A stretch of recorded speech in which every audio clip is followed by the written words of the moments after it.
straightforward message. Stop fast track. The definition of insanity is doing the same thing over and over again and expecting a different result.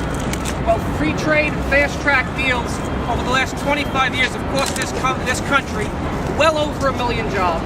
It's cost over 60,000 factory closings in this country over the last 25 years. And fast track is exactly what it sounds like.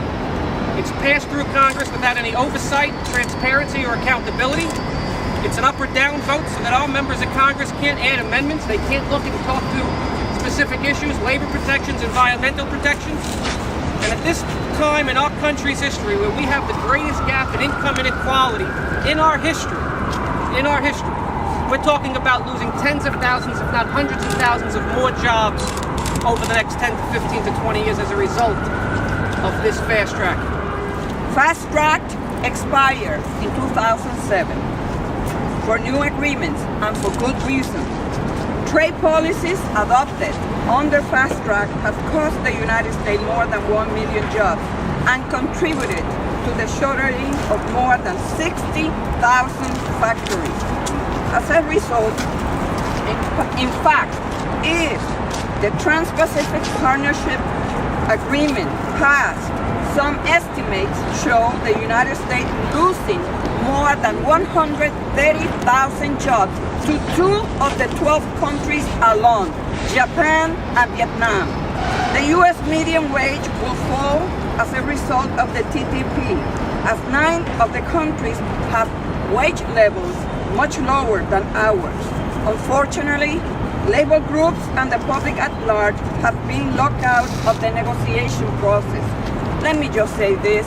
I want to thank every one of you for helping us make the case before the White House and before the president.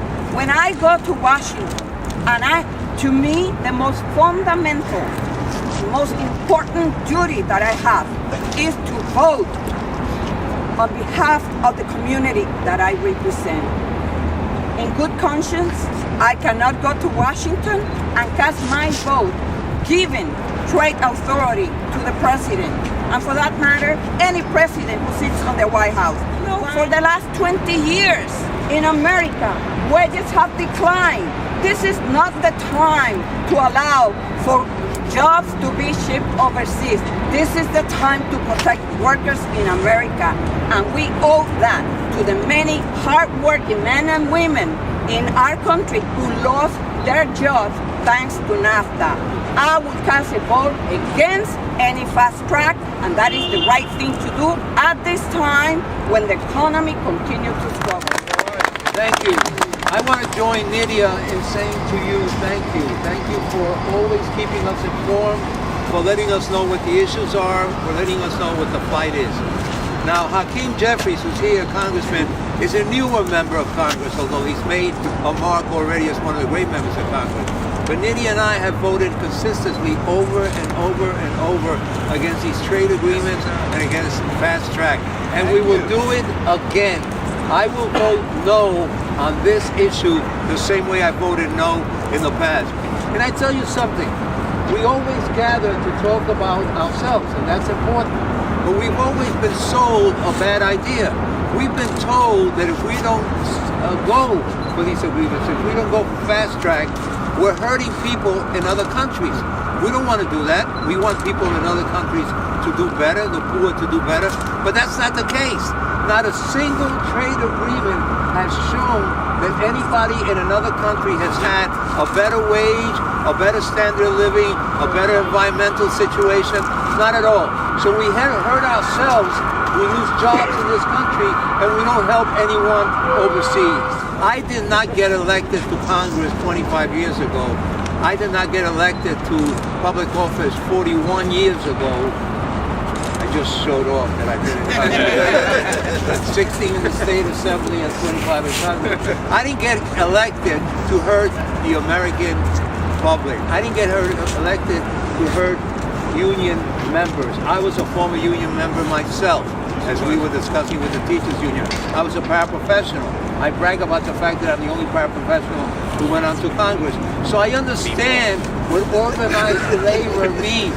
I understand the need to protect ourselves and to protect you. So I'm here today to tell you the following, that once again, I will oppose this, I will join my colleagues in opposing it, and I will loudly say, this doesn't help us, this doesn't help them, it helps no one, it only helps some people, and I'm not here to help some people, I'm here to help as many people as I can. So I'm a no vote, and I will continue to be a no vote. Thank you. Well, thank you, Mario, for your tremendous leadership, and to all of the distinguished labor leaders and men and women foot soldiers who are here. Our mission is a clear one. It is to stop the effort to bring fast-track authority into passage dead in its tracks. Why in the world would anyone elected to Congress to do the business of the American people even contemplate voting for fast-track authority? We're in a situation right now where the president, of course, inherited an economic train wreck, and he's done a great job in getting the economy back on track. Yet we understand that there's still a lot of work that needs to be done, because the recovery, though robust based on any objective analysis of the numbers, is still a very uneven one. Yes. The stock market is way up. CEO compensation, way up. Corporate profits, way up. But wages for the American worker remain stagnant. Right. That's wrong. And fast-track authority would only accelerate that unevenness. The benefits of increased productivity have gone to the privileged few. That is a shame, and we're not going to take it anymore.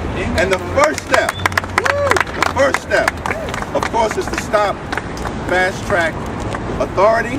It is bad for working families. It is bad for the middle class. It is bad for America. And so we're going back to Washington not just to say no to fast-track authority, to say heck no. Here in New York City has done an exceptional job coordinating with the state AFL-CIO and the national AFL-CIO and all of our affiliated unions. And he is truly, really a profound leader in this city. Our president of the New York City Central Labor Council, Vincent Alvarez.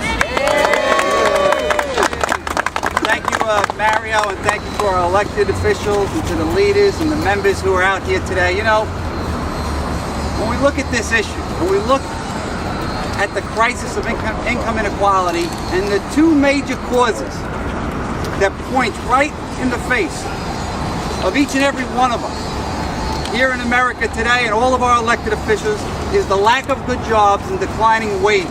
And these free trade agreements, over and over and over again, in our country, they exasperate that problem. They add to the trauma that it's causing to everyday working Americans. And together, all of us are saying enough is enough. We're saying no to the vehicle and the mechanism to get these free trade agreements through, and that is fast track. Thank you, Mario, and again, I want to thank the congressional people that are here and that have been with us. The weather's a lot better this year. I remember us out here last year in the snow. Listen, my union represents these manufacturing plants. We have for well over 125 years. We see firsthand at the negotiating table what these trade deals do to our workers. It's not only for the jobs that move out, but the ones that stay here. The workers have like a hammer over their head. The boss always tells them, if you ask for more money at the bargaining table, we're going to move out. What people also need to realize in this city is this is not a union issue. It's not a Republican or a Democratic issue. This is an issue for all working people, regardless of what party you're in. We have to protect the future generation. We have a couple of Congress people holding out on us in New York City. It's very important we get to them. They have to realize that when they were elected to work for the people who sent them there. These Congress people don't work for the President of the United States. They work for the people who sent them there. And this is what they have to understand. You need to call those Congress people, the constituents have to call them and say, step up, do what we put you there to do, and stick with us on this fast track issue. Thank you. First, I want to thank everyone for being here and from the members from the congressional delegation who understand what this is truly about. I don't know how many times we have to see the same thing happening over and over again. When a bunch of multinational corporations get together and say it's a good idea, we know that workers are about to get really put in a bad position. And that's what we see once again with this legislation, and it has to be stopped. There's a document in Washington, D.C. that starts with "we the people" in order to form a more perfect union. It does not say the government's job is to help create, support, and help grow a corporate monarchy. And we stand here in support of our congressional people who are out there saying no. And those who are not out here saying no to this, we want to know why, and we want them to go talk to the people in their districts face to face, not behind closed doors with a corporate lobbyist. Go to your district, talk to your people face to face, and let them know what you're considering doing, and then let them tell you how they feel about it. And we support that work, so thank you all very much. I'd like to thank the AFL-CIO for its advocacy and for organizing this important press conference today on a topic that is important to all New Yorkers.